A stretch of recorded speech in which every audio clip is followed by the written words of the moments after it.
generosidad, la comprensión, la forma en que debemos de ser un poquito accesibles, ¿no? Accesibles. Yo se los agradezco sinceramente. Me hayan incluido otra vez en su fiesta. Estaba yo queriendo recordar ya hace cuántos años empecé a venir con ustedes y se me perdió. No sé si porque no memoricé muy bien o porque la memoria ya no lo hace tan bien. Quién sabe qué sea de las dos cosas. Pero pues dicen que las cosas más importantes se almacenan en el corazón y yo desde hace mucho soy amigo de ustedes, porque yo considero que eso debe de ser Alcohólicos Anónimos. A veces me preguntan, ¿y qué se necesita para hacer la unidad? Pues aprender a ser amigos, porque si no es primero una fraternidad, pues nunca va a haber unidad. Así que pues somos amigos y uno disfruta de la fortuna de convivir con compañeros y compañeras con las capacidades afectivas que existen, los lazos que son inimaginables, que nos hermanan unos con otros y hacemos una fuerza que decía Bill, si esta fuerza se hace más sólida, pues las fuerzas que destruyen pues jamás nos van a poder afectar. Así que yo les agradezco y fíjense que nosotros, el movimiento de Alcohólicos Anónimos está arribando a los 90 años, cosa que para mí es algo maravilloso. Y de esos 90 años, casi más de la mitad, yo he tenido la fortuna de participar como un eslabón más para ir formando esta cadena que ha hecho que se disemine este mensaje por lugares improbables para la gente que lo quisiera hacer individualmente, también para lugares que son las instituciones, la cárcel, en los hospitales. Esto ha sido una maravilla y eso se lo debemos en especial a Bill, ¿no? Ya que el doctor Bob le costaba mucho trabajo aceptar la realización de los servicios organizados, porque para él decía que no eran necesarios, que solo podría hacerlo cada uno de nosotros, de persona a persona. Pero Bill no, Bill tenía otra mentalidad, que él mismo dice, yo era un super promotor, él pensaba en grande, ¿no? Él pensaba en grande y por eso pues junto con un amigo abogado que fue el arquitecto de la estructura de los servicios generales, que construyeron este modelo que ha hecho que perdure el movimiento por 90 años. De otra manera no hubiera sido posible. Muchos de nosotros nos hubiéramos quedado en cualquier baldío, en cualquier lugar, perdidos, si no ha sido porque la idea de ellos siempre fue no solo en que nosotros ya resolvimos el problema, no, ellos la idea siempre fue en aquellos que en ese momento pudiesen estarla pasando tan mal como yo la pasé, o que muchos todavía ni siquiera llegábamos al mundo, y esas eran las ideas de Bill y de aquellos primeros alcohólicos que se encargaron y que se acordaron de nosotros, ¿no? De nosotros.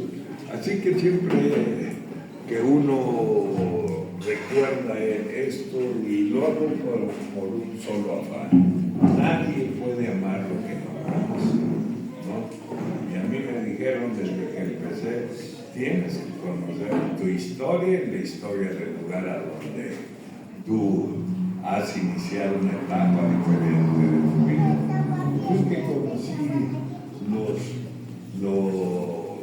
la historia de Alcohólicos Anónimos, que es una cosa hermosa, inspirada por Dios, porque no hay una forma de descifrar o de discernir o queriendo, ¿verdad?, darle un mérito al ser humano, porque esto desde luego se originó de la inspiración divina. No hay ninguna parte en que ningún compañero de mis tiempos o anteriores se hayan opuesto a esta idea, a la inmensa misericordia del Padre que inspiró a estos hombres a hacer todas estas cosas. Pero, y también, pues antes de 1935, no es cierto, no había solución para esto.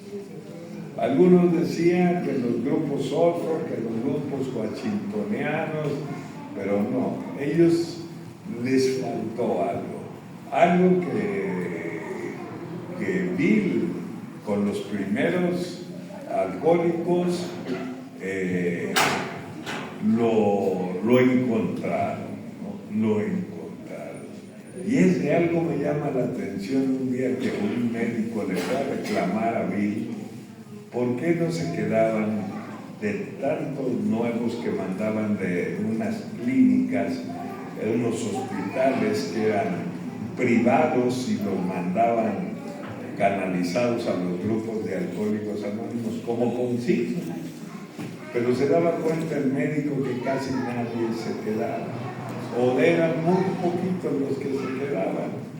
Entonces, el médico Bill no dice de qué lugar fue, pero él dice que de un lugar, de un país, llegó el médico y le hizo la pregunta a Bill, que por qué mandando tanta gente, son muy poquitos los que se quedan. Y Bill pues no supo responder. El médico le ayudó y le dijo, nosotros creemos que la gente no se queda, porque ellos a lo mejor sí no supieron ser amigos, pero creo más que ustedes no han sabido ser amigos y por eso no le dan mucha oportunidad a que se queden.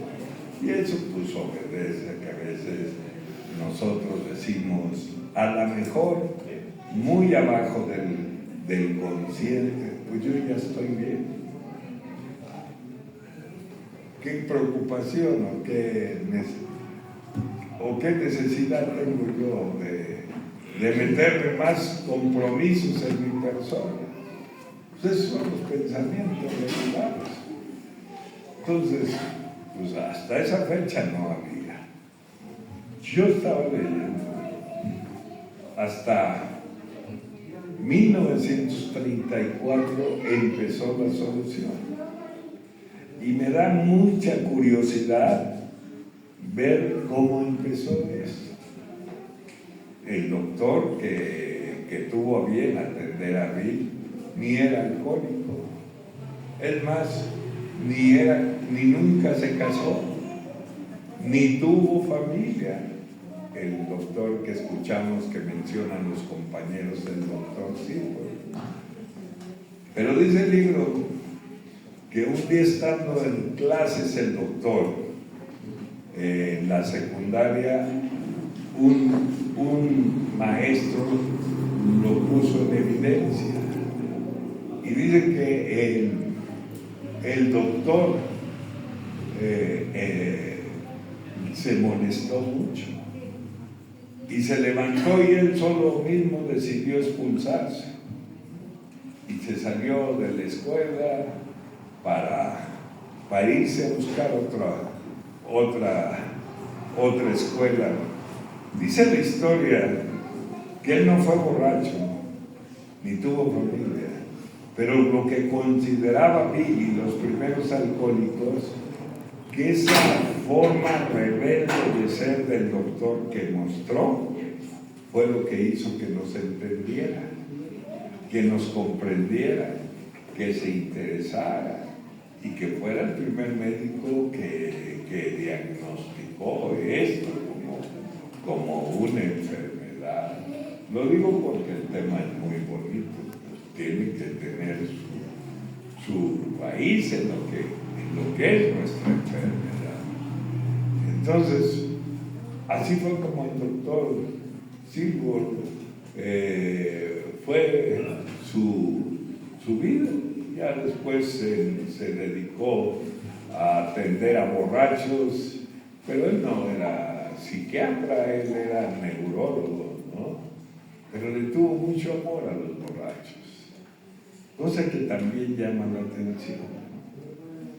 ¿Por qué si no él padecía eso, ni tenía a alguien de la familia cercana que parecía, cómo fue que se interesó en eso? Y dice la historia, ¿verdad?, que fue el primer médico que hizo el diagnóstico, pero lo hizo como debe de ser, ¿no? Primero dijo que era una alergia, que era una obsesión, pero que además un alcohólico o una alcohólica es un hombre o una mujer que tiene muchos problemas con la adaptación. Y además que son hombres y mujeres que buscamos siempre la fuga. Es probable que muchos de nosotros, la vida de nosotros, de niños, no nos gustó y a otros sí le haya gustado.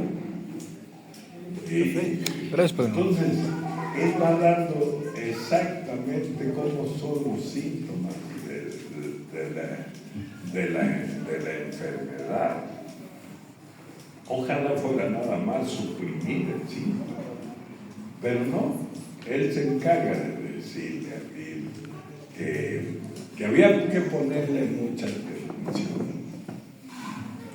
Y él dice que alguna vez atendió a dos pacientes que eran muy exitosos económicamente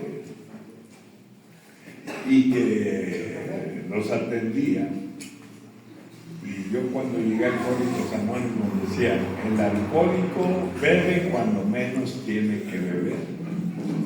Y dice el doctor que se internaron y tuvieron a su cuidado para llegar a hacer el negocio que los había llevado a parar de beber.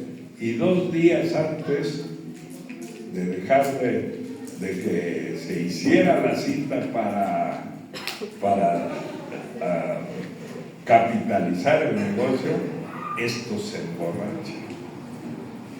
Y dice el doctor, es que ellos sí estuvieron atentos a su obsesión, pero lo que descuidaron es que también el cuerpo está enfermo. Y la recaída consistió en que el cuerpo pidió lo que la mente pues no quería. Ya acá el mismo doctor dice que ningún síntoma, ningún diagnóstico es completo si no se escucha, aunque sea mentalmente, dice, si no se incluye la cuestión orgánica, la cuestión física. Entonces, se da uno cuenta como el doctor dice, ¿verdad? Y además es una enfermedad que trae consigo muchos problemas tristes, entre ellos el contagio familiar. Y pone un ejemplo. Dice, alguna vez vino un paciente, yo lo atendí, me dijo cuál era me platicó parte de su vida y yo le pregunté, ¿usted bebe?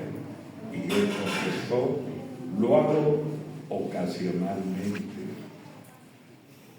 Y entonces, acompañado por su mujer, le preguntó a la mujer, ¿y su esposo bebe? Y tímidamente dice, ocasionalmente. O sea, él dice ahí que el contagio familiar se ve de esa manera. Repitió exactamente lo que él dijo, siendo la verdad una cosa diferente. Y va conociendo uno este. Y un día me puse a ver lo del libro azul y digo, bueno, ¿cómo es que casi al final del libro dicen que el alcohólico no sabe vivir con o sin alcohol? Que no es capaz de distinguir ya aquí entre lo que es correcto y lo que es incorrecto. Y uno se pregunta, bueno, ¿y por qué casi al final del libro se tuvo que escribir esto? Y yo mismo me respondo, ¿por qué antes no lo hubieras entendido? No lo hubieras entendido. Sí, porque es una enfermedad tremenda, ¿no? Tremenda, por eso pues ustedes hacen el cuarto paso mucho más seguido que yo. Y dice, no es nada agradable ver de frente a esta perversa enfermedad del alma. Y dice el doctor, ¿y cómo no va a ser perversa? Y dicen que aman a su madre y la destruyen. Dicen que aman a su mujer y la traicionan. Solo alguien que es perverso comete estas cosas, ¿no? Alguien que está enfermo, enfermo del alma. Y así fue como yo me fui enterando. Y dice el doctor que uno tiene que estar cuidado, como dice el 10º paso, ¿no?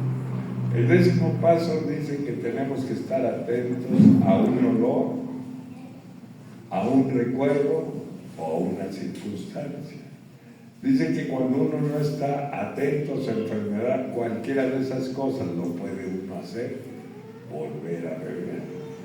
Por eso es necesario, que ha sido necesario para mí, asistir a mis reuniones, tratar de escuchar, obedecer las recomendaciones que aquellos hombres que me recibieron hace algunas décadas me dejaron muy bien ilustrado por qué le tengo que dar importancia a la reunión y a estos principios, porque tú, si aspiras a vivir las promesas, acuérdate, el nombre dice promesa, no dice es un hecho. Es decir, alguien te pregunta, le dices, présteme 100 pesos y te dice, la semana que entra, a ver si te los puedo prestar. Pero como tú lo das por un hecho, vas por los 100 pesos, no te los puedo. Y te enojas y te digo, acuérdate, fue una promesa. Y para vivir las promesas, pues tiene uno que enterarse del programa de tu enfermedad y practicarlo hasta donde humanamente se pueda. Sin la ayuda de los padres no va a ser posible esto. No va a ser posible. Se tiene uno que ayudar un poquito de los pasos para que llegue uno a vivir esto, que de ninguna manera es un concepto extravagante. No, sí se van a hacer realidad. De hecho, en muchas vidas de nosotros se han ido dando estas promesas. Pero pues yo me he tenido que aprender. Dice el padrino de vida, el padre Edwin, y tengamos cuidado con nuestro enemigo interior. O sea, tu enemigo no es tu esposa, no son tus compañeros. El enemigo lo traes adentro de ti, ese que dice, insúltalos, miéntales la madre, roba, quítales. A ese te está diciendo el padre. Ese es el que tienes que estar cuidado. ¿Por qué? ¿Por qué tienes que estar cuidado? Por eso he puesto atención, porque sí puede uno causar más daños aquí que cuando uno allá andaba afuera. Porque pues de borrachito ya me quedaba tirado, vivía en la calle. Pero aquí, sin programa, puede ser lo que sucede, lo que dice el capítulo 2 del libro azul, ¿no?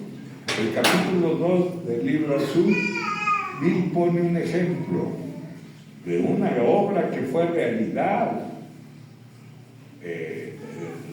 La obra trata de un médico que es Mr.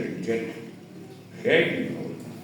El capítulo 2 dice que era un hombre muy atractivo, un médico muy brillante.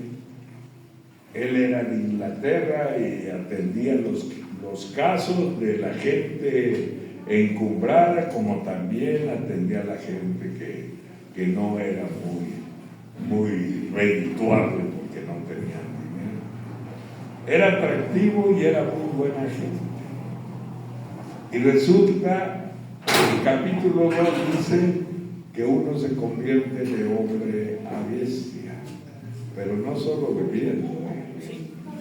Por eso es importante que uno vea, porque tú solo te das de alta. Un borrachito se quedaba dormido, pero alguien aquí sin programa, de veras que es peligroso. Entonces Bill dice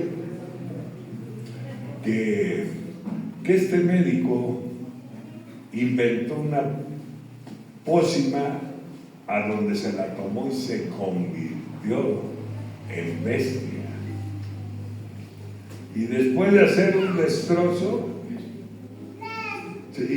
hizo otra pócima y se convirtió en el doctor Jackie, ¿no? Y dice que todos los alcohólicos y quienes pertenecen a este grupo tenemos un Mr. Hegel dentro de nosotros. Ahí está, ahí habita, no se va a ir, no se va a ir. Por eso a veces ofendemos, agredimos, insultamos y hacemos tantas tonterías porque no nos dijeron que existe alguien dentro de nosotros que tiene ese poder destructivo como la bestia que tenemos. Y eso está desde el capítulo 2. Vean, todavía en la próxima frontera, que ya era 1955, y vuelve a recordar, y recordemos que ahí tenemos ahí adormecido a Mr. Hayes, ¿no? Ese hombre que ese monstruo interior que se levanta cuando menos y hace uno escáner de los demás, ¿no? Y el 10º paso, en los síntomas de la borrachera seca, dice, y tengamos cuidado también con la resurrección del ego. Y ya es el 10º paso. Y te está diciendo, mira, ahí está. En cuanto vuelva a agarrar fuerza, va a ser los destrozos que ha hecho en tu vida. Por eso ocupa los principios. Por eso entérate de ellos. Porque si no, ¿con qué herramientas los vas a hacer? Todos los vas a hacer. Hay ayúdate del Padre, pues sí, pero el Padre lo andamos buscando a veces a donde a lo mejor sí está, pero para nosotros no está ahí. Nosotros sabemos que Él ha estado siempre dentro de nosotros, cargando la serie de errores que hemos cometido, pecados conocidos por la religión, ahogándose dentro de nosotros mismos, y por eso no teníamos ninguna fuerza, hasta no llegar aquí y empezamos a comentar cosas que pensábamos que no íbamos a comentar, pero empezamos a decir nuestros errores, nuestros defectos, y fue emergiendo Dios, fue saliendo a flote.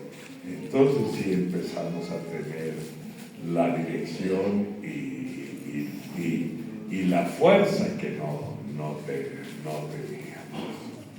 La idea comúnmente que dice el doctor Table, cuando él le preguntan, ¿y cómo es las características para usted en alcohólico? Y dice, son individualistas desafiantes con pensamientos de grandiosidad. Sí. Dice, se sienten que hasta en el dolor han sido los número uno. Así que no es raro que desconozcan que en los hombros ha cargado el estigma de su desgracia su propia familia. Porque así es esta enfermedad. Desconoce uno, no está muy consciente los daños que yo cometí a quien estuvo cerca de mi alma. Eso lo fui aprendiendo. Aquí me lo fueron ilustrando ustedes. Me fueron enterando, ¿verdad?, de en qué consiste esta enfermedad. Y de veras que es una enfermedad muy cruel, muy cruel. Tu propio egocentrismo te va a hacer, ¿verdad?, que cometas más errores de los que tú mismo te imaginas. Sí, porque lo que piensa alguien que es egocéntrico es que lo que está sucediendo en su vida es consecuencia de sus propias capacidades. Y no, yo estoy aquí por la gracia de Dios. Porque yo hice todo para no haber conocido esto, hice todo para que yo no hubiera vivido.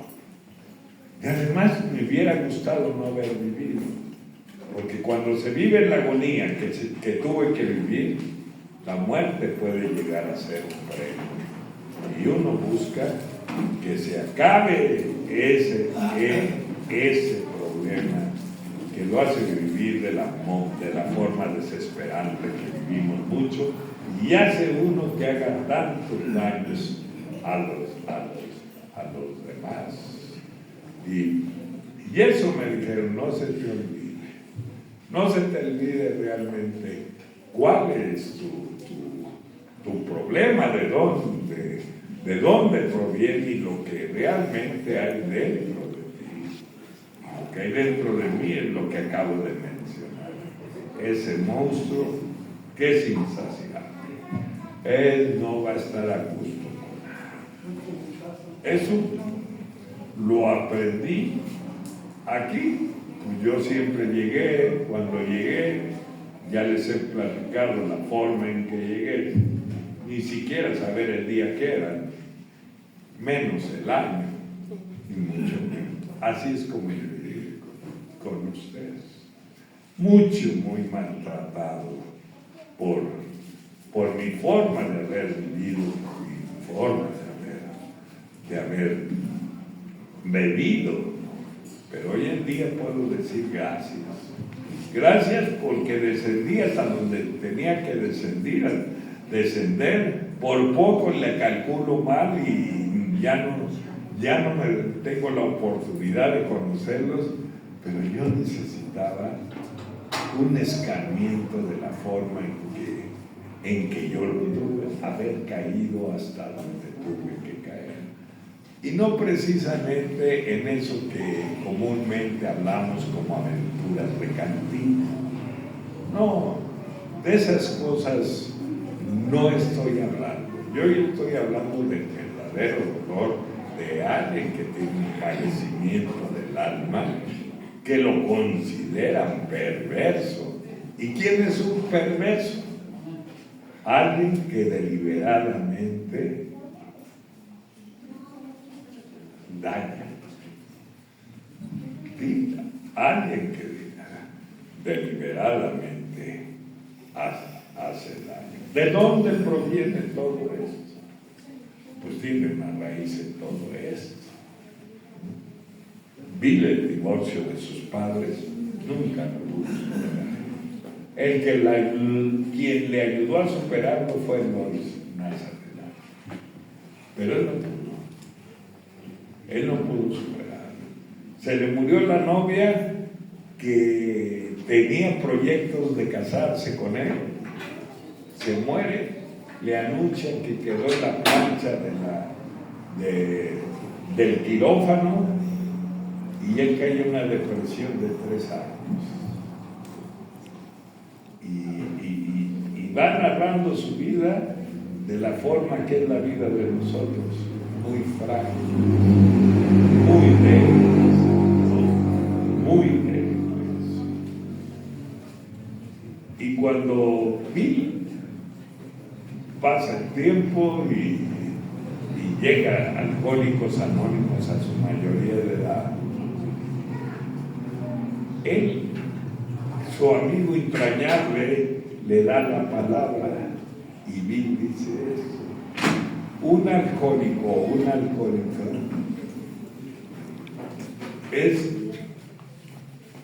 una mujer o niño que le dieron todo o no le dieron nada.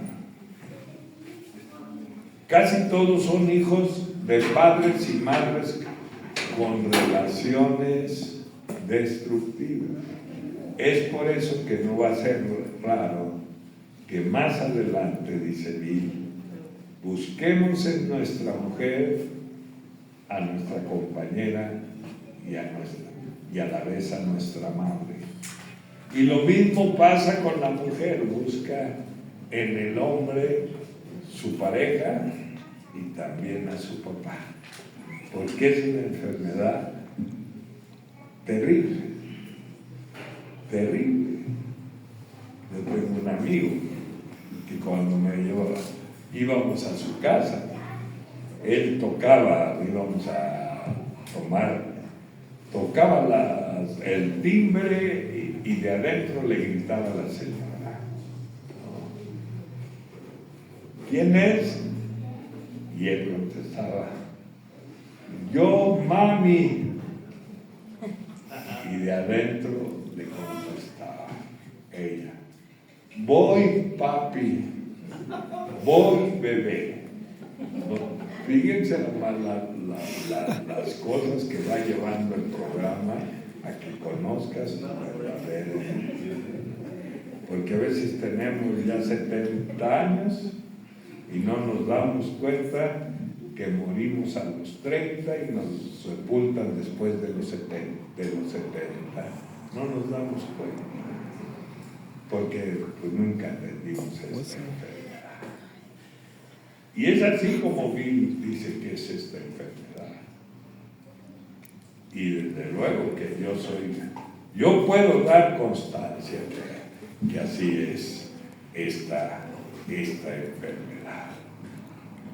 Entonces, pues yo llegué a Alcohólicos Anónimos así, como les dije, ausente, con una amnesia mental de mucho tiempo, muy descuidado en todos los aspectos de mi vida, muy descuidado. Y los Alcohólicos Anónimos me empezaron a ayudar para que yo pudiera salir adelante, desconfiados que yo no pudiera lograr, dadas las condiciones que yo estaba. pero gracias al amor de ellos, al interés que como herramientas de Dios me ayudaron, yo me empecé a quedar. Me empecé a quedar en contra de los pronósticos de ellos. No va a poder, está muy mal, está muy mal. No hay forma. Ellos no veían que yo tuviera posibilidades por lo dañado que estaba, además de mentalmente, físicamente. Estaba hecho escarnios. Era la imagen que inspira desprecio, asco o lástima. Esa forma. Hoy digo a los años, gracias a Dios que llegué así. Gracias a Dios que llegué aquí. Pero también digo que si yo no le hubiera entrado poquito al programa, yo me hubiera vuelto loco, como tantos que he visto aquí, que se extraviaron, que dicen cosas que son muy ajenas a lo que es el programa, al grado que el otro día decía alguien, ¿no? El programa de los Alcohólicos Anónimos ya es obsoleto. Pues junto con el programa, pues también los que tenemos tiempo, ¿no? Ya son a ese grado, pero pues realmente pues es un comentario sin el sustento de la realidad, porque yo digo este programa es divino, ya lo dije por qué, fue inspirado por Dios para suplir lo que siempre había sido nuestra desgracia y no había forma de darle algo a cambio a cualquiera de los que vivimos. Por eso el doctor Taylor, el psiquiatra, decía: un alcohólico o una alcohólica no acepta una derrota si no ve la solución. Y aquí llegas y te dicen: vas a sacrificar el alcohol, pero tenemos un manual de vida que te va a servir como al Papa Juan Pablo II, que le sirvió por 41 años de su apostolado. Yo los he usado para un poco más de esos años como un manual de vida para acompañarme en este apostolado, que ha sido maravilloso. Yo llegué a pensar que había tantas cosas dentro de mí que yo jamás las iba a confiar. Yo dije: esto se va a ir conmigo hasta el final, nunca lo voy a decir. Pero me vi orillado a confiar esas cosas, porque el que no arregla sus culpas se van a convertir en resentimientos. Esos son los problemas. Las culpas van a hacer que los recuerdos decidan tu destino, y por eso me vi orillado a confiarle algo a alguien de lo que yo llegué a creer que no. Pero también entendí en ese momento que el paso era indiscutiblemente un paso de confianza, que yo me percaté y me lo hicieron saber, que si yo mostraba la sarna que yo traía aquí, la depositaba en manos de Dios, yo podía descansar tranquilo, porque el Padre tiene todo el poder de sanear todo lo podrido de alguien, y también tiene el poder para olvidar tantas canalladas que hice, y que a veces sufre uno amnesia juvenil porque era todavía joven, y después siento, ¿verdad?, que yo no cometí errores tan fuertes como otros, pero eso no es cierto. Yo ahí me di cuenta que Dios es bueno. Y me di cuenta que tenía el poder de olvidar tantas canalladas que yo hice. Y vi los pasos, ¿verdad?, de qué manera están acomodados para que tú vivas momentos que nunca te imaginaste que podías vivir. Todos vivimos entre sombras. ¿Y cuáles son las sombras que dice el libro?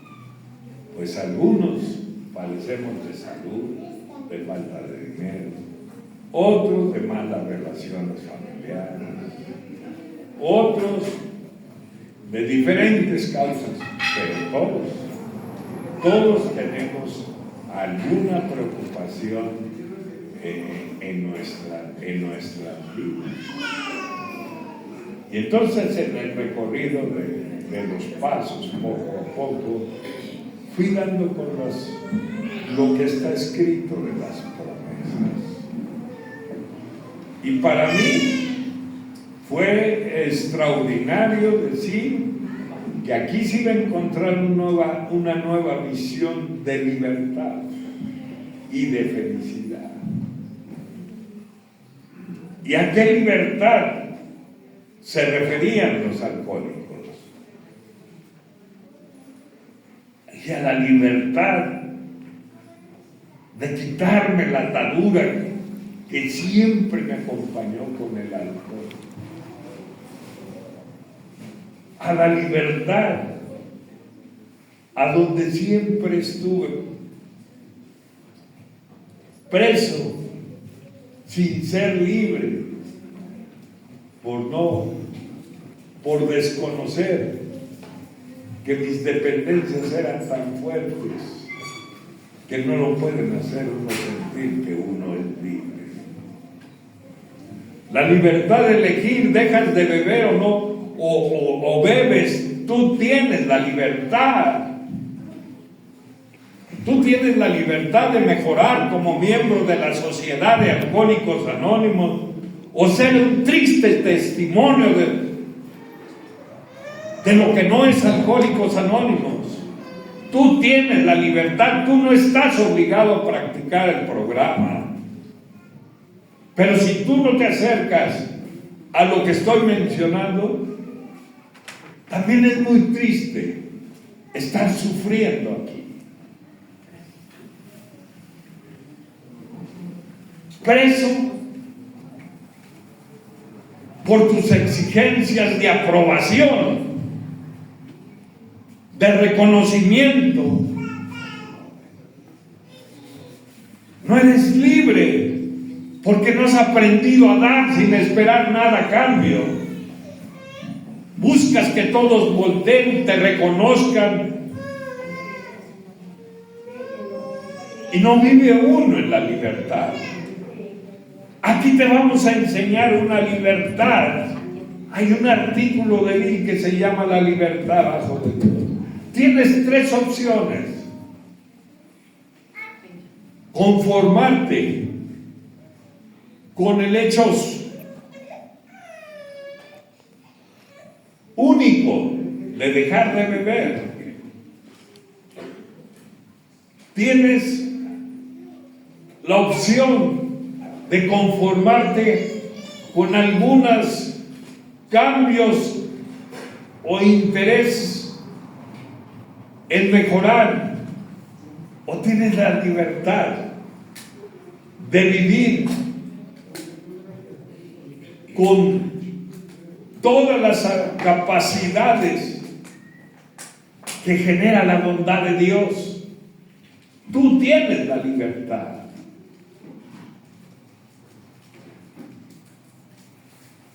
Hablamos de la felicidad, y la felicidad como cónyuge de la misma libertad te hace pensar que la libertad, que la felicidad está en las propiedades. Y no es que sea malo eso, pero aquí no está hablando, porque el libro es claro. Tu felicidad no debe de provenir de tus propiedades, de tus cuentas en el banco. Es más, dice, ni siquiera puede venir tu felicidad de parte de tu pareja, porque tu pareja puede fallar, como tú mismo puedes fallar. Y por eso dice, te vamos a dar una visión nueva de libertad.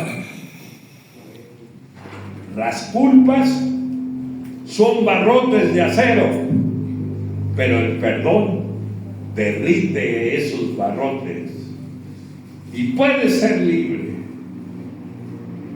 Libres de los problemas, de las ataduras que te han hecho creer que tú, por respirar o por caminar de un lugar a otro, eres libre, cuando siempre en tu cabeza eres preso de infinidad de cosas. ¿Cuántos llenamos los días de compromisos y no los llenamos siquiera una parte de amor o de respeto a uno sí mismo? La felicidad,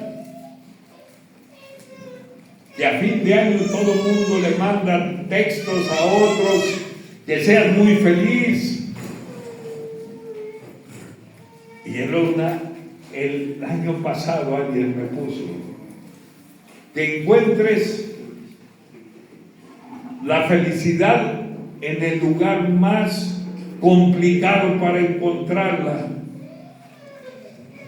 Y dice, dentro de ti mismo. Que seas capaz de perdonarte. Que seas capaz de respetarte. Que seas capaz de ser tu amigo. Que si has cometido errores, pues no hay quien no los cometa. Pero la felicidad que hoy buscamos es que podemos hoy enmendar esos errores que antes nos arrastraron a vivir en el muladar de la vida.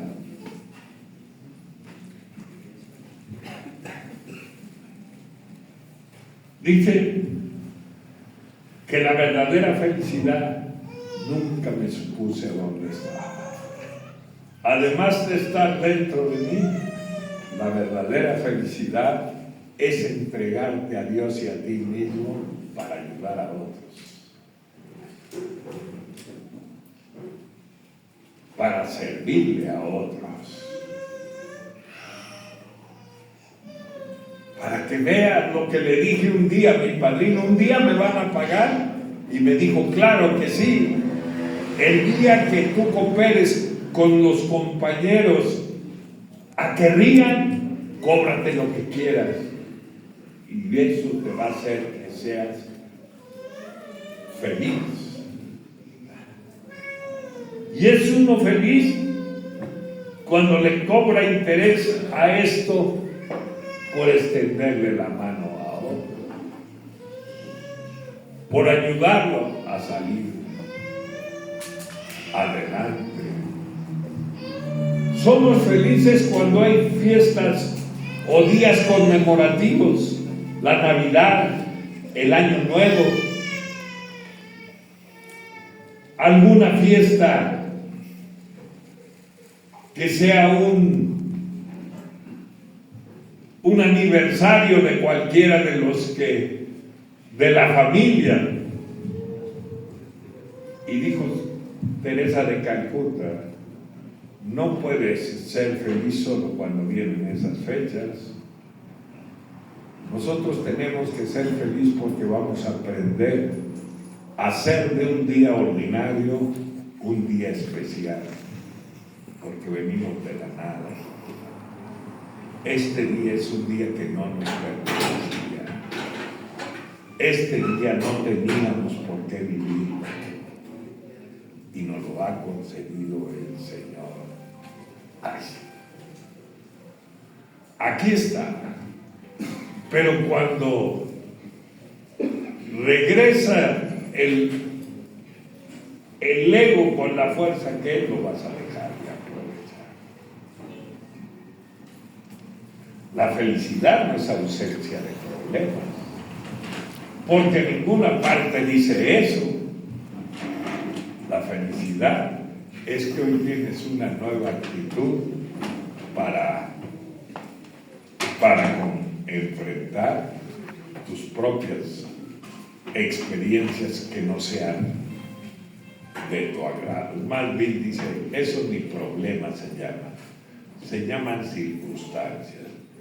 Si tú arreglas las circunstancias, no se va a hacer el problema, y si no arreglas las circunstancias, se va a hacer un problema.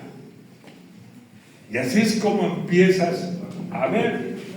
Yo lo veo en amigos. Hace poco fui al Grupo Distrito Federal y cuando llegué ya estaba acomodado el coordinador y dijo: Ray, yo escogí coordinar esta junta porque para mí es muy importante decirte que hace más de 35 años tú me recibiste en las Islas Marías.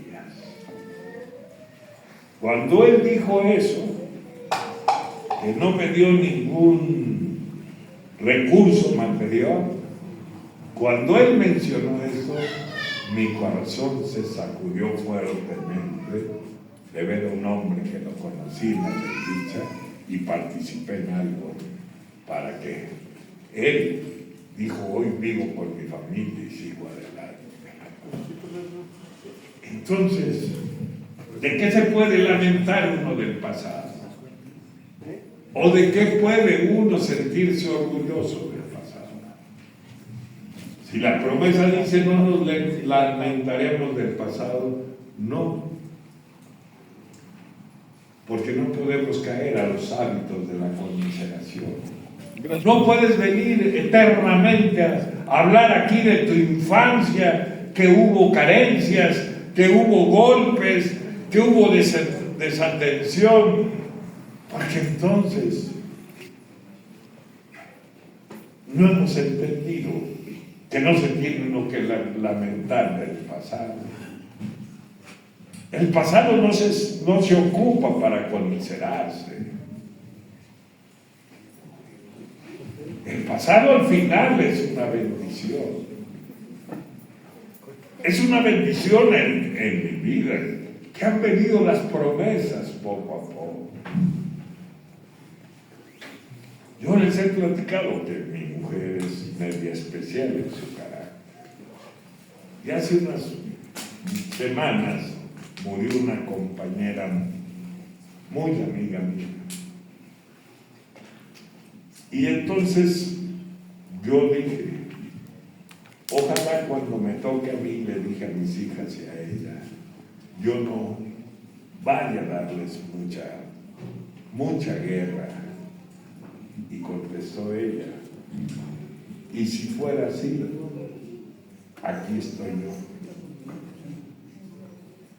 Entonces, ¿puedes o no puedes despertar el amor de los demás? A mí me dijeron aquellos hombres, no vengas a decirnos aquí si eres feliz. Pregúntale a tu familia si es feliz conviviendo con alguien que fue un día un problema y que si quieres ahora puede ser una bendición tu propia vida. Y eso se lo llevó al pasado.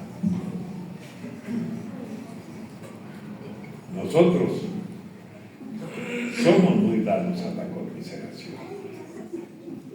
Es que no me trajeron los reyes, tantas cosas, cuando el pasado no se usa para eso. Aquí me dijeron, no te lamentes de eso, porque ese pasado va a ser el mejor libro de consulta que tú puedes tener en tu vida. Cada vez que tú lo abras, o como ahorita me dan permiso de pensar en voz alta, se me eriza la piel al decir bendito sea. Hace unos días me invitaron a ir por San Mateo y veníamos a paso, a vuelta de ruedas por la construcción y por todo lo que hay por ahí, y a la orilla de la carretera estaba un indigente sin pantalones, no sé si estaba haciendo de sus necesidades o ya andaba así. Y no sé cómo, yo volteo y lo veo y me acuerdo, así como ves esto, yo nomás llevaba unos trapos viejos que estaban echados a perder ya porque me hacía de las necesidades en la ropa cuando yo llegué al Alcohólicos Anónimos. ¿Ustedes creen que no va a sentir uno de ese pasado y la felicidad de decir gracias, Padre?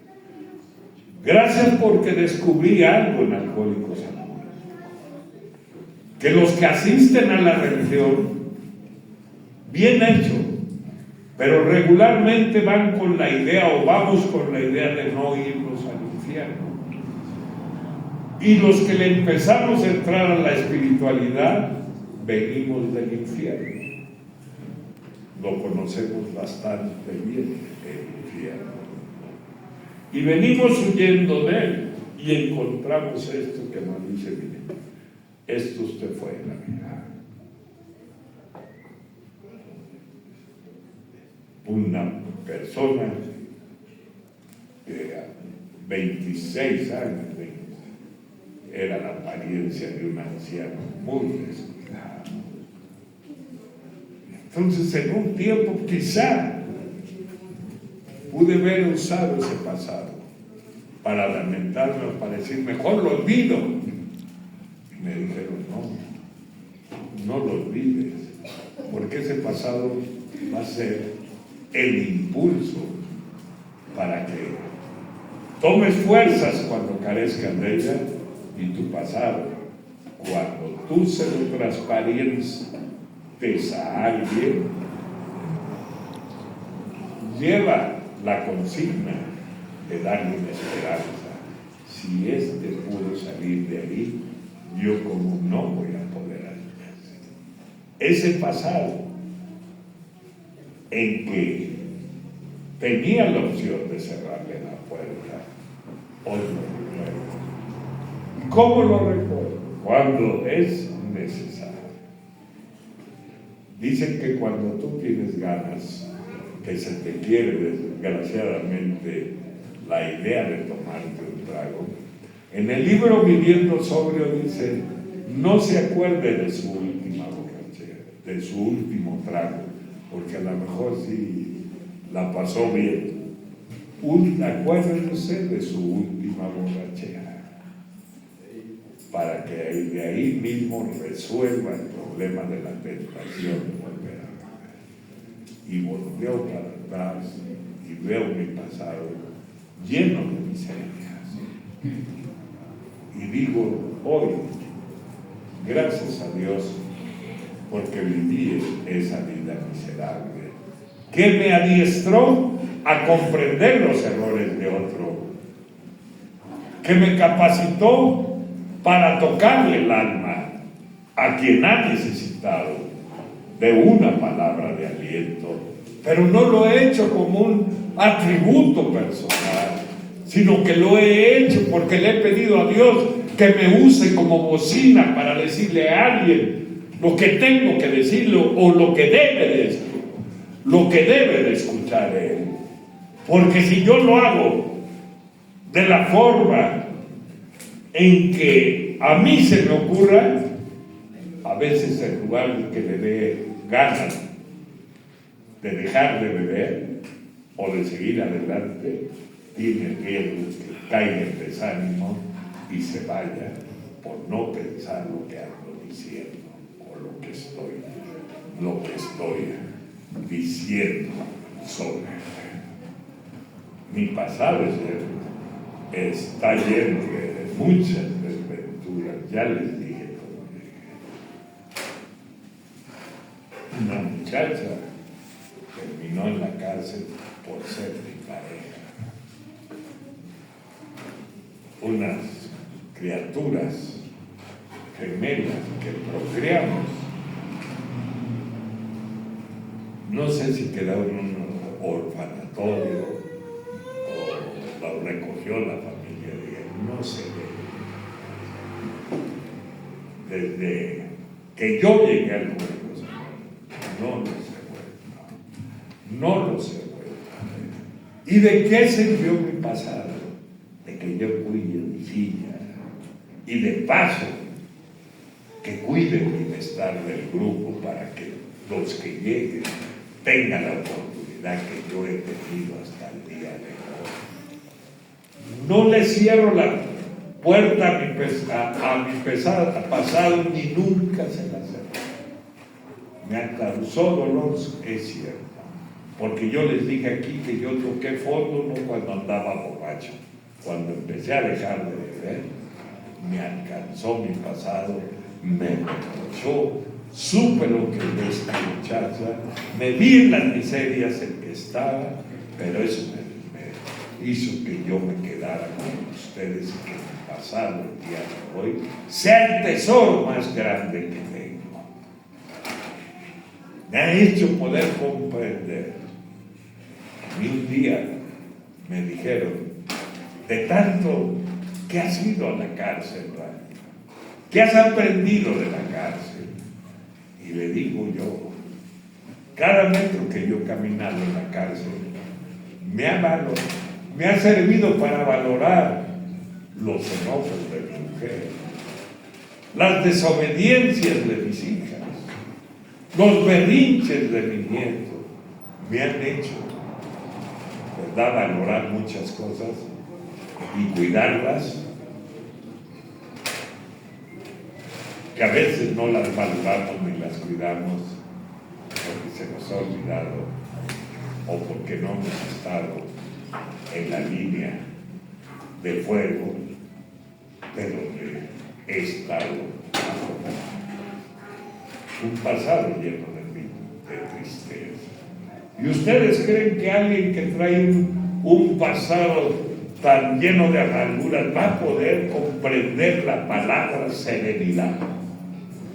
Si mi vida siempre fue deprisa, si mi vida fue, como dice el paso 2, de indecisiones, y te dicen, aquí vas a encontrar el verdadero significado de la serenidad. ¿Y cómo le hago? Si yo creo que todos los que viven serenos o son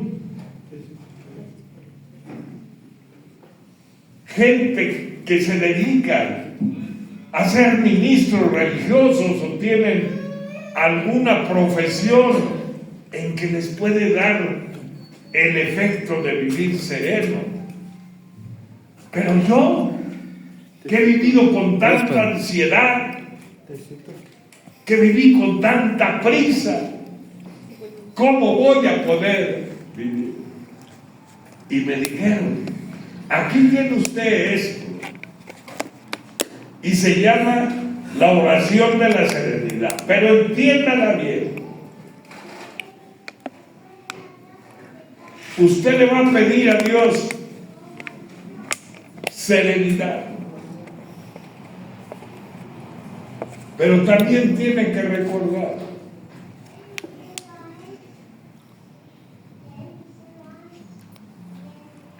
que a usted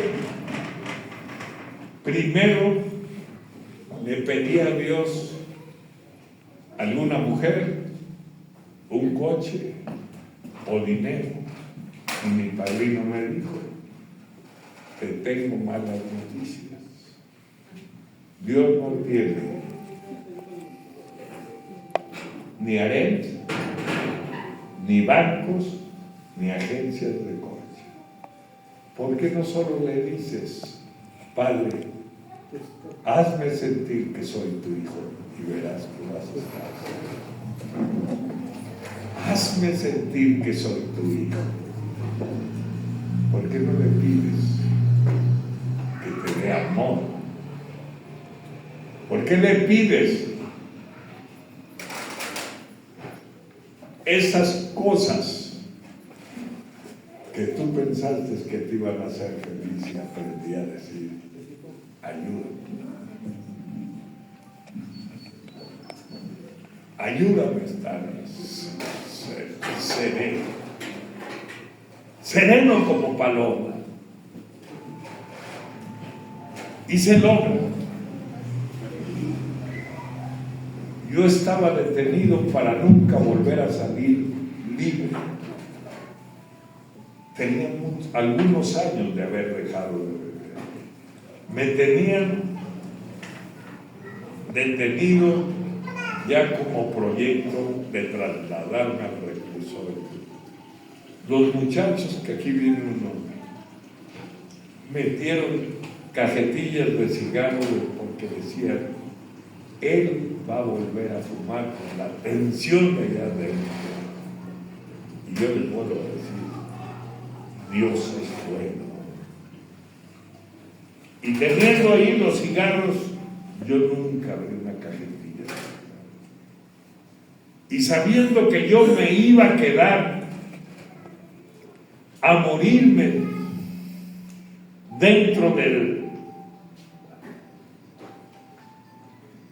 penal o del reclusorio, yo lo sabía. ¿De dónde venía la serenidad? De mí no podía venir porque soy un hombre ansioso. Pero el Padre sí la da. Confía en mí. Nunca se me ocurrió abrir una cajetilla y eso, porque Dios estaba diciendo, si tú vienes practicando el programa, yo te prometo que vas a conocer la serenidad y también vas a conocer el verdadero significado de lo que es la paz.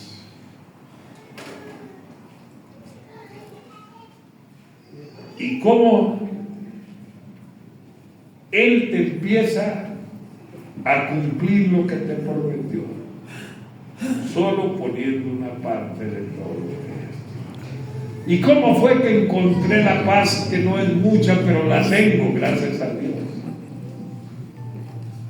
Cuando yo fui capaz de sentarme con alguien y confiar lo que yo pensé sin exhibicionismo que jamás iba a confiar. Cuando yo no le ofrecí a su padrino ese cúmulo de miserias que traía, se las ofrecía al Padre. Este soy yo.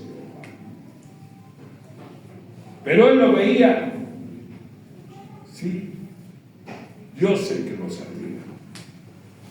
Un día le dije a un amigo, ¿tú crees que dentro de Alcohólicos Anónimos uno se pueda llegar a portar mal? Sí. Y me dijo, sí, pero en un lugar a donde no te vea Dios. Entonces, tú sabes algo, a donde quiera que estés, Él te está viendo. Ya no necesitas almas. Y eres sereno porque sabes que que Él no vino aquí a buscar cuántos pecados cometes para condenarte en el infierno. No, Él vino para conocer tus debilidades y a ver cómo te podía ayudar. Él no funciona con culpas o con otras. Él te dice confía en mí. La verdadera paz es Dios. Esa es la verdadera paz. ¿A quién? No necesitas ni ni decirle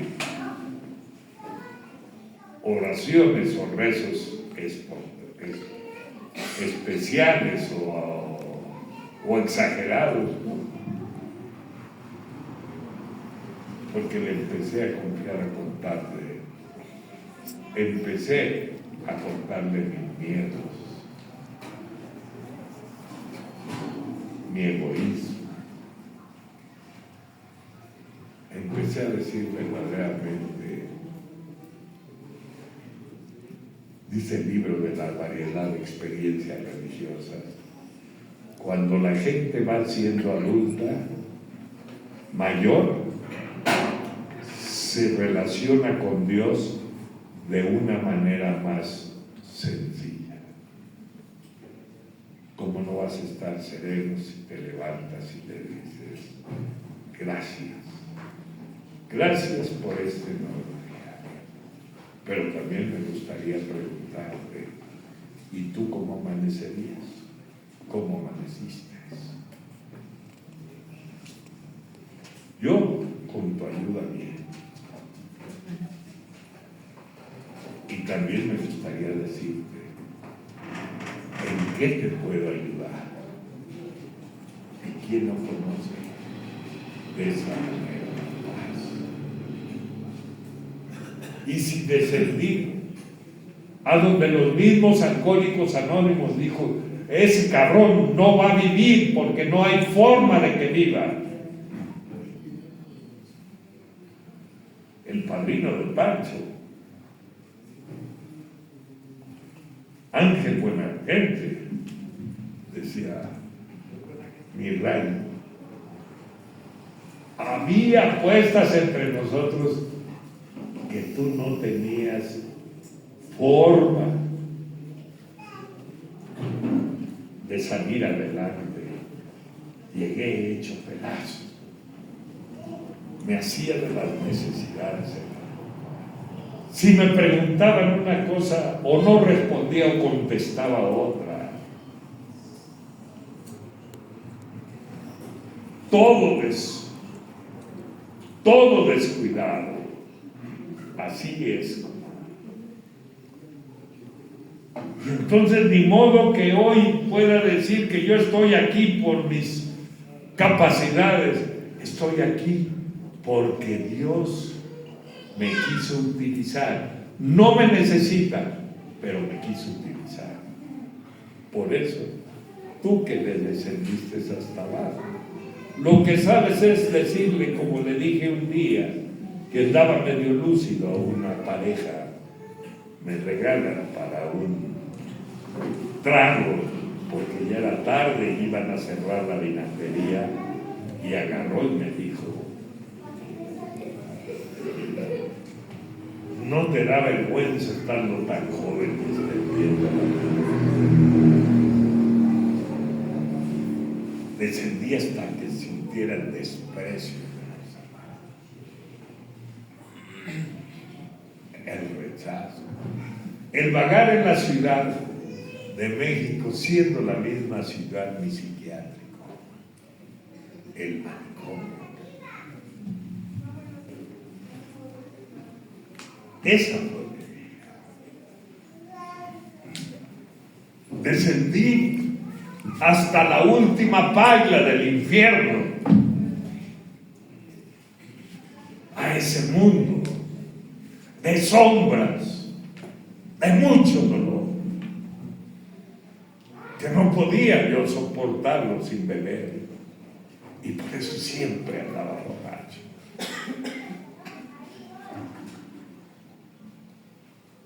Caí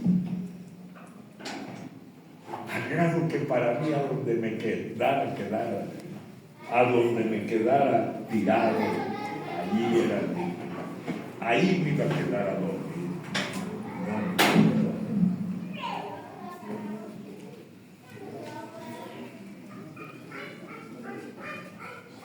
Caí tan abajo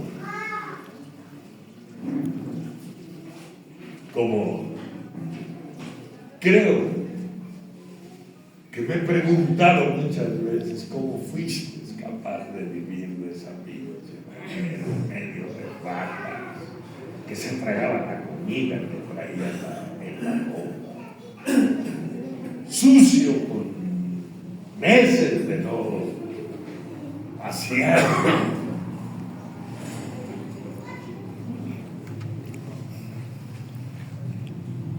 Defendí hasta donde no sé cómo, solo entiendo que Dios quiso ocupar mi experiencia y me ayudó a poderme levantar y ponerme. Dicen que entre más bajo hayas descendido, más capacidad tendrás de comprender a otro. Sí, pero que no se te olvide, que no como maestro,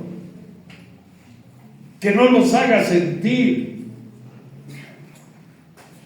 inferiores, porque basta las culpas morales que trae uno para que otro te tilde con insultos de un sinvergüenza o de lo que ocupan para insultar a alguien. No, yo descendí abajo para entender las tristezas de otros, el dolor enorme de no tener cómo darle a esta muchacha para que comprara un poquito de leche y pudiera darle a esas criaturas,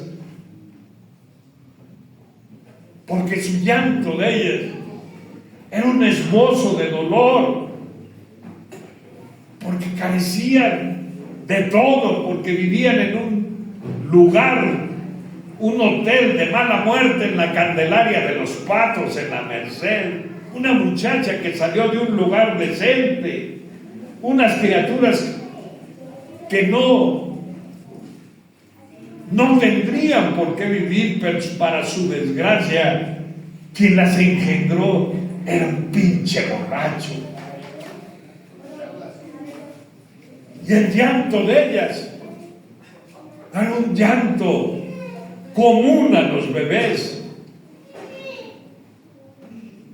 que parece que entonan una melodía, el llanto de una criatura que nace decorosamente. El llanto de ellos era una expresión de dolor por la pinche miseria que estaban viviendo y que absorbían por estar al lado de alguien. Y si tuve que descender hasta ahí, hoy le doy gracias a Dios. Yo tengo 3 bisnietos.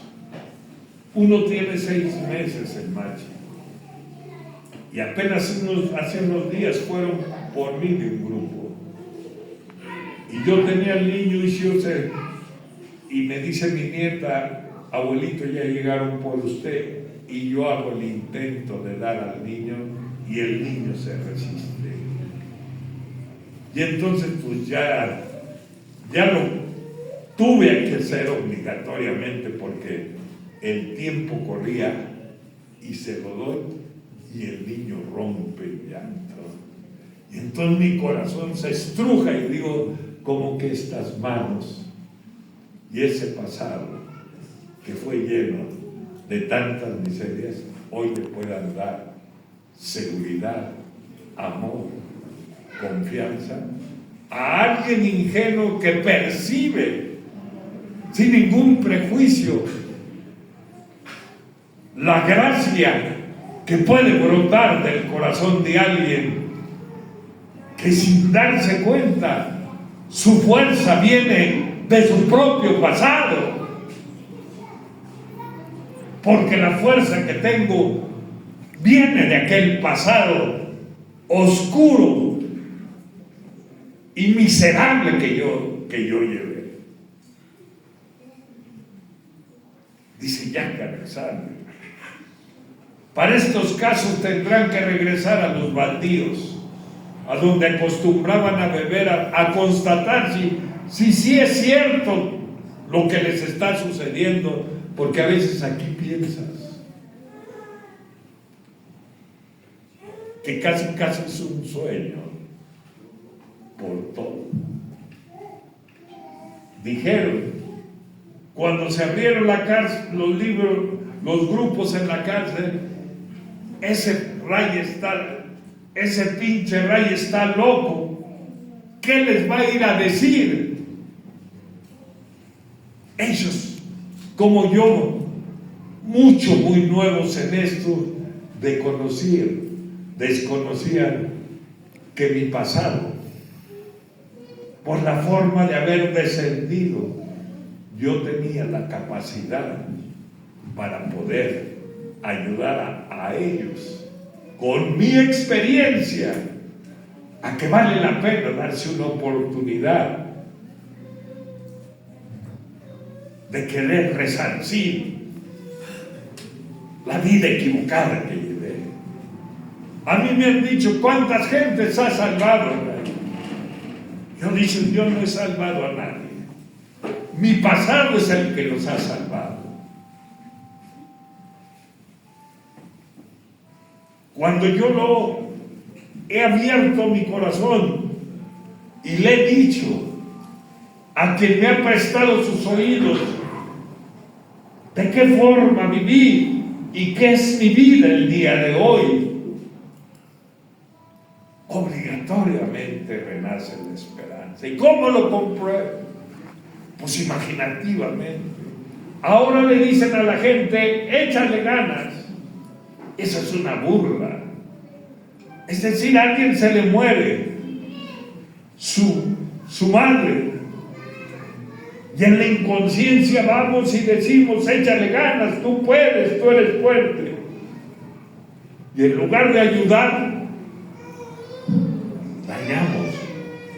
Pero cuando tú recorres las promesas y en lugar de hacer alarde de egocentrismo, te acercas a ese hombre, a esa mujer y le dices, mira, yo te comprendo, porque el día que murió mi madre yo sentí que no tenía fuerzas para sobreponernos.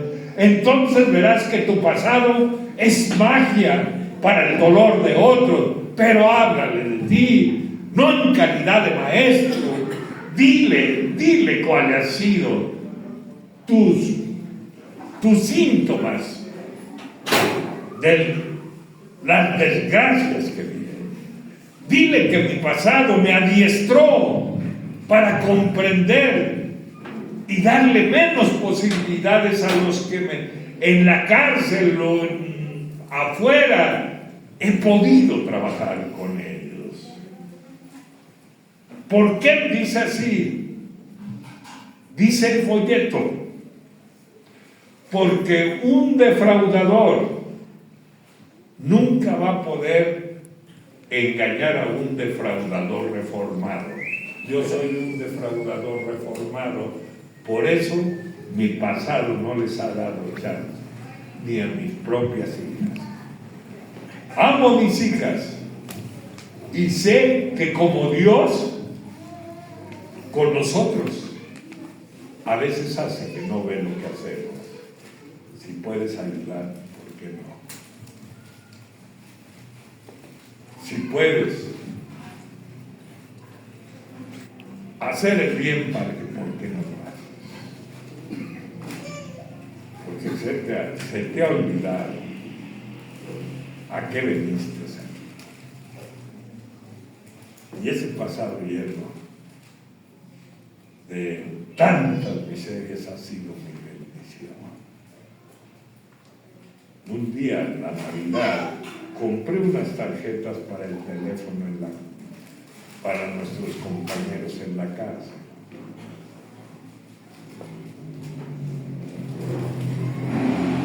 Y le dije a uno, Panchito, te traje una tarjeta, así se llamaba porque se suicidó, para que le eches un telefonazo a tu mujer y por ahí de paso, salúdamela, porque ella me conoció y me tuvo muy bueno. Y volteé y le veo los ojos llorosos y me contesta, me gustaría que mejor se la regalaras a otro de los muchachos, porque ella ya no aguantó, ya no regresó y se le escurrió la lágrima. ¿Sabes para qué sirve tu pasado? Que acuérdate cuando a mí me dijeron,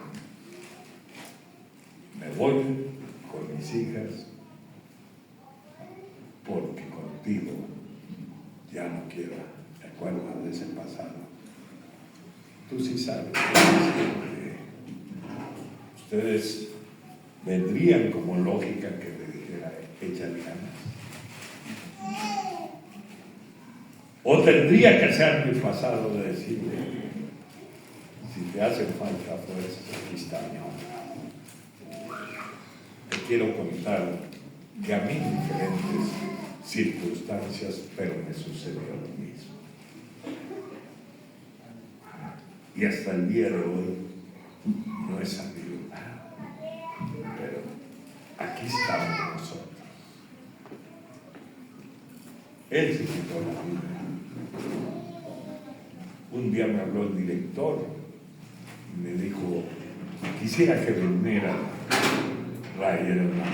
era de madrugada, y el director me llevó al dormitorio 8, que era un dormitorio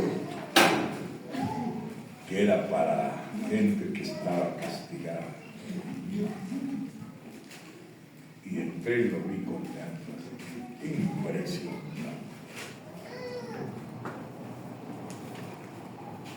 Fue un impacto verlo colgado sin vida y decir,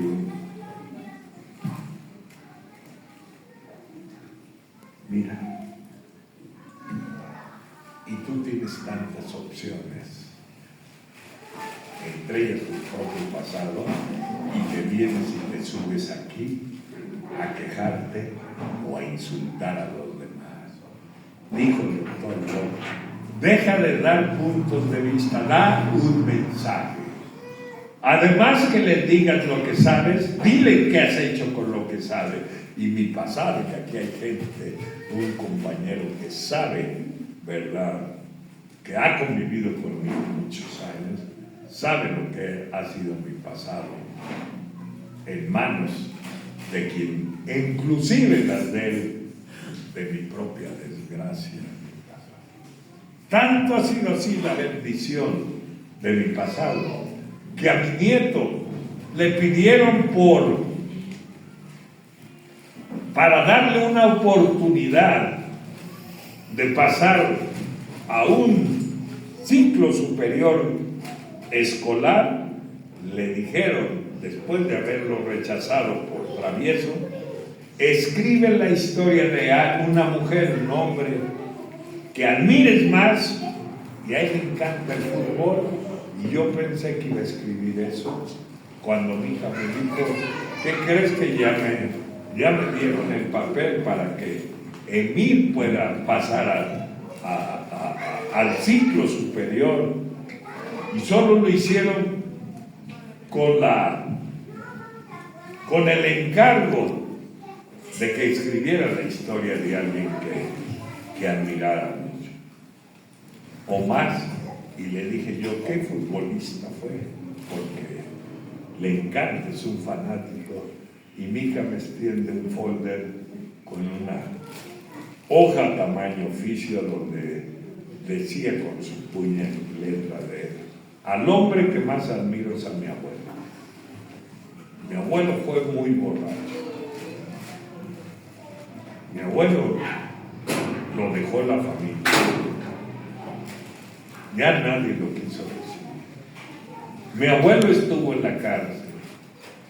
Mi abuelo vivió en la calle, andrajoso, abandonado. Mi abuelo pedía monedas para conseguir sus tragos. Y luego decía, pero un día se puso las pilas. Llegó a Alcohólicos Anónimos y a mi abuelo lo buscan muy seguido jóvenes, hombres y mujeres, para ir a compartir con él sus experiencias. Mi abuelo todas las noches Viene un coche diferente y lo llevan a diferentes grupos a compartir su experiencia. A cambio a mi abuelo le dan café y azúcar, y aquí tiene una despensa que aquí se guarda y después es trasladada a los reclusorios. Mi abuelo es el motor de la familia. Es a mi abuelo el hombre que más admiro. Y yo no voy a dejar una herencia material porque no la tengo. Pero sí mi pasado les va a servir a ellos. Porque cuando a ellos, todos, desde mis hijas hasta mis bisnietos, no le estén pasando bien en la vida, mi propia vida les va a servir de inspiración. Mi abuelo fue un andrajoso, un teporocho, alguien que se paró para llevar esperanza al reclusorio, que lo levantó Dios para acariciarle el alma a quienes han estado cerca. Entonces ha valido la pena que haya caído a lo más hondo del arroyo de la vida. De ahí, como les dije un día, de la flor del loto, que esa no tiene raíces y bebe con sus pétalos y se dan aguas fangosas. Y cuando todo el mundo ve que la flor se está marchitando, dicen ya se va a morir. Y lo que está pasando es que se dobla y con sus pétalos bebe de sus aguas sucias. Así debe de ser el pasado de Dios. Bebe, no se te olvide cómo llegaste aquí, maltratado y sin posibilidad. Para eso sirve tu pasado. Sabes que has perdido más en tu vida, a lo mejor más que por borracho, por egoísta. Sabes que el egoísmo se alimenta de miedo y de mentiras, y por eso dice David, muchos o la mayoría de nosotros, de menor o mayor cantidad, vivimos autoengañados, y del autoengaño nacen las mentiras hacia los demás. Y por eso dice el egoísta, piensa o dice mentiras con tal de agradar. Un día dije, ¿y cuál es la llave para el éxito? Y me dijeron, no existe, pero para el fracaso sí te decimos. Y la llave se llama trata de quedar bien con todos. Y verás. Dice que ya no seremos egoístas, pero no lo vas a poder hacer solo. El capítulo 5 dice, dicho sea de paso, sin la ayuda de Dios, no vas a poder superar este problema que se llama egoísmo. ¿Y cómo lo podemos comprobar? En la misma reunión, a veces estamos distraídos en nuestras cosas sin importar distraer al otro. Y dijo un amigo mío que ya no sale por la edad y porque está malito igual que yo. Se llama Alberto Romero. Trata de no sentarte al lado de alguien que no le interesa la reunión. ¿Sabes por qué? Porque te vas a perder escuchar una historia nueva, porque todos los que están en el grupo es un libro abierto. Un preso me enseñó lo que es hacer algo para el egoísmo. Estábamos en las Islas Marías. El primer grupo que se abrió era el Campamento Valletti. Estaba un sembradío de caña. Todos usaban machetes. Cada rato veías ahí descuartizados. Y ahí abrimos el primer grupo, gracias a Dios, en el campo Valladolid. Y un amigo mío que me enseñó lo que es el perdón, que porque el tiempo se me vino encima, pero me gustaría haberles platicado. Yo fui ahí, me tocó ir para allá y su mujer ya se quería regresar por diferencias que tenían ante las necesidades, y nos quedamos a platicar una noche en la playa, ahí, y llegaron a ellos a reconciliarse, no porque yo estaba ahí, yo solo era árbitro y yo estaba escuchando, pero al final ellos quedaron de acuerdo, y ya para repuntar el sol, que fue un espectáculo hermoso, se dan un abrazo y lloran los dos. Y me dice él, ya cuando el sol le va, parece que naciendo de la nada al fondo, me dijo: me gustaría que me acompañaras a repetir una oración. Le digo: a ver, dime. Yo cada mañana digo lo que te voy a decir. Padre, gracias por este nuevo día. Solo te pido que me pongas el día de hoy alguien a quien yo pueda ayudar. Y te van diciendo: mira lo que Dios te promete, que ahora no pidas nada para ti,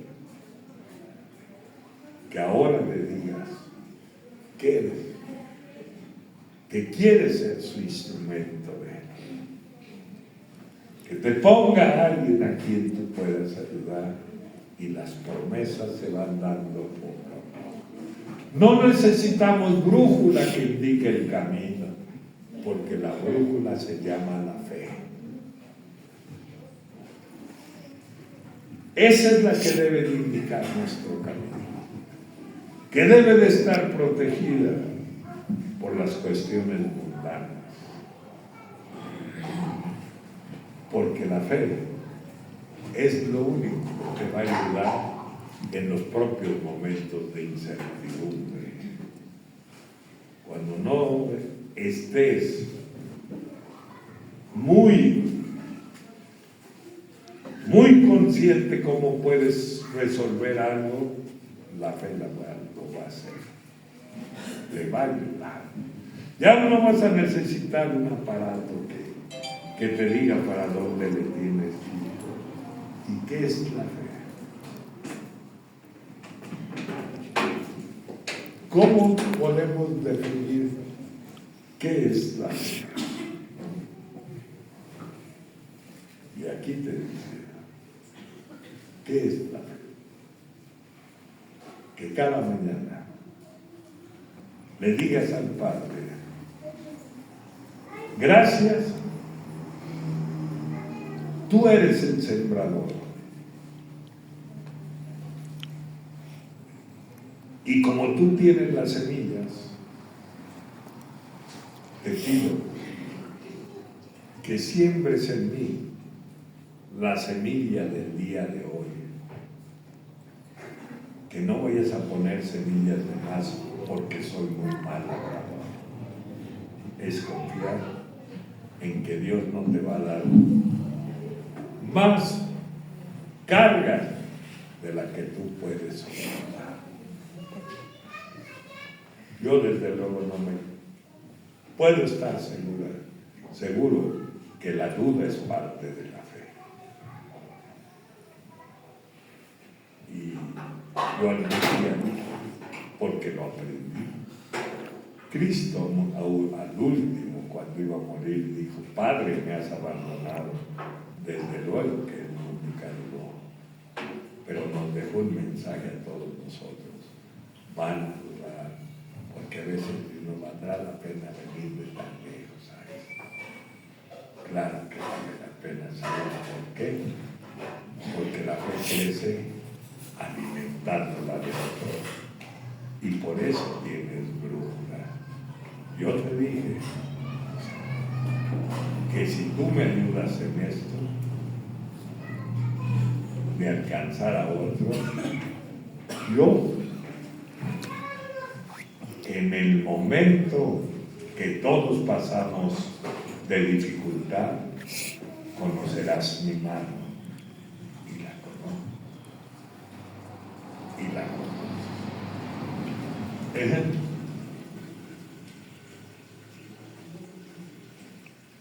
¿Por qué no le pide una fe al Señor?